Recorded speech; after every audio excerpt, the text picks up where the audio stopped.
नमस्कार। आज के इस वीडियो में हम कमोडिटी में क्रूड ऑयल की बात करेंगे। कमोडिटी के अंदर हम देख रहे हैं कि वोलेटिलिटी काफ़ी ज़्यादा चल रही है, ख़ास करके कच्चे तेल की अगर आप बात करते हैं, तो पिछले 1 महीने के अंदर या मई मंथ की बात करें तो मोटा-मोटी 7 साढ़े 7% की गिरावट हमने एमसीएक्स क्रूड ऑयल में आते हुए देखा है और लगभग उतना ही मूवमेंट हमने इंटरनेशनल मार्केट में भी आते हुए देखा है। नो डाउट जनवरी से लेके अभी तक हम देखें तो जिस ढंग से जियोपॉलिटिकल टेंशन बढ़ा हुआ है और डेटा पॉइंट भी अच्छे आ रहे हैं जो कहीं ना कहीं अभी तक सपोर्ट कर रहे थे कच्चे तेल को। अब धीरे धीरे जियोपॉलिटिकल टेंशन कम हो रहा है, रिसेशन का फियर है जिसकी वजह से भाव में गिरावट है। आप चार्ट पे देख सकते हैं कि रिसेंटली हमने जो 2024 में हाई लगाता हुआ देखा था 7300 के आसपास, वहां से मार्केट ने काफी बड़ा फॉल ले चुके हैं और अब जो बड़ी तेजी बनी थी उसमें मात्र 6.5% की ही तेजी रह गई है, क्योंकि ग्लोबल मार्केट में जो जियोपॉलिटिकल टेंशन ईरान इजराइल इनको लेकर जो बना था वो अब फिज आउट होता हुआ दिखाई दे रहा है। वहीं इंटरनेशनल में भी हम देख रहे हैं कि डब्ल्यूटीआई स्लोली एंड स्टेडीली अब 75 के करीब आ गई है, बट माना जा रहा है कि जल्द ये 71-72 तक का भी लेवल आता हुआ दिखा सकता है। तो परफॉर्मेंस वाइज हम देख रहे हैं कि पिछले 1 से 2 महीने के अंदर धीरे धीरे प्राइसेस में दबाव बना हुआ है। कारण क्या है? तो सबसे पहले देखेंगे, हमने प्राइसेस में पिछले 1 महीने में 7.5% का फॉल आते हुए दिखा, क्योंकि डिमांड कंसर्न बन रहा है। एंड सरप्राइज टू दिस, अगर हम बात करें तो कहीं ना कहीं हमने देखा कि प्राइसेस के अंदर गिरावट का एक कारण था इन्वेंट्री, कि यूएस के अंदर इन्वेंट्री कंटिन्यू बढ़ रही है। नो डाउट फेड को लेकर, फेड के जो रिसेंट मिनट्स आए थे उसको लेकर चिंता बढ़ रही है, क्योंकि अभी भी low inflation and strong economy momentum के चलते पहले हमने देखा कि इंटरेस्ट रेट में कटौती होगी, बट अब कहीं ना कहीं कंसर्न बनना चालू हो चुका है। इन्वेंट्री की बात करें तो पिछले हफ्ते करीबन यूएस में क्रूड इन्वेंट्री है 1.8 मिलियन बैरल से बढ़ते हुए दिखाई दी। गैसोलीन की डिमांड इसलिए इन्वेंट्री में फॉल है क्योंकि अभी स्प्रिंग सीजन या हम बोल सकते हैं समर चालू हो चुका है यूएस में, और जो ज्यादा करके हम देखते हैं ड्राइविंग सीजन के रूप में जाना जाता है, जहां पे कंजम्पशन बढ़ जाता है। लेकिन क्रूड की इन्वेंट्री भी अच्छी है और साथ में हम देख रहे हैं कि डिमांड भी धीरे धीरे इंप्रूव हो रहा है। क्रशिंग इन्वेंट्री की अगर बात करें, यहाँ पे भी हमने 1.3 मिलियन बैरल से बढ़ोतरी देखी है, जिसकी वजह से मार्केट एक फ्लैटिश नोट के साथ ट्रेड करता हुआ दिखाई दे रहा था पहले, बट इन्वेंट्री बढ़ने की वजह से दबाव बढ़ चुका है। रिफाइनरी एक्टिविटीज में थोड़ी बहुत इंप्रूवमेंट आई है, जो दर्शाता है कि आने वाले टाइम में प्रोडक्शन और बढ़ सकता है। मैक्सिकन इंपोर्ट्स की अगर बात करते हैं, वहां पे हमने ड्रॉप आते हुए देखा। आईईए ने जो डिमांड का फोरकास्ट किया था उसके अंदर 2024 के अंदर कट बताया है डिमांड के अंदर, जो करीबन 1.4 मिलियन बैरल के आसपास का रहेगा, जो पहले 1.1 के आसपास बताया था, जिसकी वजह से थोड़ा सा डिमांड पे कंसर्न है। ओपेक का भी जो डिमांड फोरकास्ट है वो बताया जा रहा है 2.25 बिलियन बैरल्स का है 2024 के लिए, एंड 1.85 मिलियन बैरल रहेगा 2025 के लिए, जिसके चलते ओपेक ने अपना प्रोडक्शन कट कंटिन्यू रखा था। बट अब फर्दर डिमांड में ड्रॉप है, जिसकी वजह से दबाव बना हुआ है। सेल के प्रोडक्शन के अंदर इंप्रूवमेंट दिखाई जा रहा है। वहीं यूएस की जो प्रोडक्शन है वहां पे भी हम देख रहे हैं कि इंप्रूवमेंट दिखा है। तो इन सब कारण की वजह से एक तो प्रोडक्शन बढ़ रहा है, इन्वेंट्री बढ़ रही है, डिमांड कंसर्न्स बन रहा है, ये सारे मुख्य कारण है। और जो जियोपॉलिटिकल था वो अब कम हो रहा है, जिसकी वजह से अभी तक की गिरावट दिखाई दे रही थी।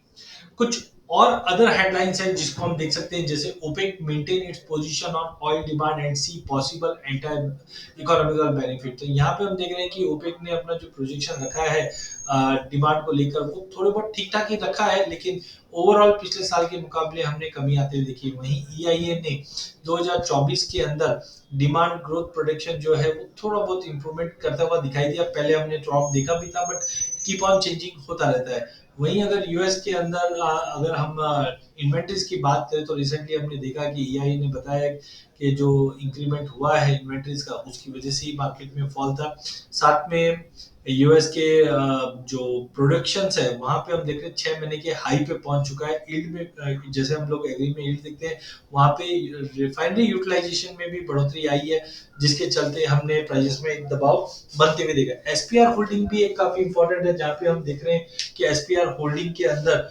गवर्नमेंट ने यूएस गवर्नमेंट ने टाइम टू टाइम ऑफलोडिंग की थी, बट अभी तक रिफिल नहीं किया। तो अगर रिफिल स्टार्ट होता है तो डेफिनेटली एक बाइंग बनेगी, क्योंकि इससे पहले हमने देखा था 71-72 डॉलर के आसपास इनकी बाइंग हुई थी। तो वो भी एक बड़ा फैक्टर रहेगा। बट कुल मिला के करंट फंडामेंटल थोड़े बहुत नेगेटिव दिखाई दे रहे हैं, बट रेशियो काफी इंपॉर्टेंट है। यहाँ पे आप देख सकते हैं गोल्ड क्रूड रेशियो में एक बड़ी तेजी आ चुकी थी, बट कहीं ना कहीं अभी अगर रेशियो में अगर करेक्शन आता है तो हम देखेंगे कि गोल्ड के मुकाबले क्रूड में जंप आ सकता है, क्योंकि देखिए गोल्ड क्रूड रेशियो क्या दिखाता है, इकोनॉमी और थ्रेट को दिखाता है। अभी तक ये रेशियो ऊपर जा रहा था, इसका मतलब गोल्ड में तेजी थी, क्रूड में मंदी थी। लेकिन अब अगर यहाँ से अगर ये करेक्शन लेता है तो हम गोल्ड से निकल कर देखेंगे कि लोग क्रूड की तरफ मूव करेंगे, क्योंकि जब गोल्ड नीचे आता है तो जियोपॉलिटिकल टेंशन कम हुआ इसलिए कम होगा, लेकिन क्रूड में इकोनॉमिकल जंप आएगा। तो यहाँ पे थोड़ा बहुत हो सकता है, लेकिन अब तक अगर हम देखें तो एक राउंडिंग बॉटम बना था, जिसका मतलब है अभी भी ये रेशियो में पॉजिटिवनेस बढ़ा है, क्योंकि अभी 10 दिन से कोई लड़ाई की न्यूज नहीं है, बट कल को अगर ये एस्केलेशन बढ़ता है तो कहीं ना कहीं गोल्ड को और सपोर्ट मिलेगा। सिमिलरली सिल्वर में भी हमने एक बड़ा रैली देखा है, जो चांदी को आउट परफॉर्म करते हुए देखा भी हमने कच्चे तेल के मुकाबले। क्रूड कॉपर एक इंडस्ट्रियल रेशियो होता है, यहाँ पे भी हमने एक बड़ा फॉल देखा है, क्योंकि कॉपर के प्राइसेस में माइन अनरेस्ट की वजह से एक बड़ा जंप आ चुका है। तो मे भी पॉसिबल है कि ये फर्दर फॉल दिखा दे, लेकिन अब तक हम ईयर लो पे पहुंच चुके हैं, जिसकी वजह से मुझे लगता है कि थोड़ा सा रिव्यू करना चाहिए। वहीं अगर नेचुरल गैस क्रूड रेशियो में भी देखें तो एक डबल ट्रिपल टॉप बनाने के बाद एक बड़ा फॉल था। प्राइसेस इचिमिको क्लाउड के नीचे जा चुका है, 200 मूविंग एवरेज के नीचे जा चुका है, जो फर्दर फॉल दिखा रहा है, जिसका मतलब है कि कहीं ना कहीं क्रूड ऑयल के अंदर फर्दर ड्रॉप आता हुआ दिखाई दे सकता है। वहीं अगर सीजनलिटी की अगर हम बात करते हैं तो क्रूड की सीजनलिटी में अगर आप देखते हैं तो 5 साल का एवरेज बताता है कि फरवरी मार्च अप्रैल तक मार्केट में गिरावट रहती है, और फिर अप्रैल ऑनवर्ड्स क्रूड के भाव में तेजी आती है। ऐसा ही कुछ हाल पिछले साल का था। पिछले साल हमने गिरावट मई तक देखी थी, बट मई के बाद हमने एक अच्छा खासा बाउंस देखा था। तो एज ऑफ नाउ हम देख रहे हैं कि सीजनलिटी के हिसाब से मार्केट में थोड़ा ट्रेंड विकी दिखा रहा है, जो मई एंड से लेकर जून मिड तक मंदा रह सकता है।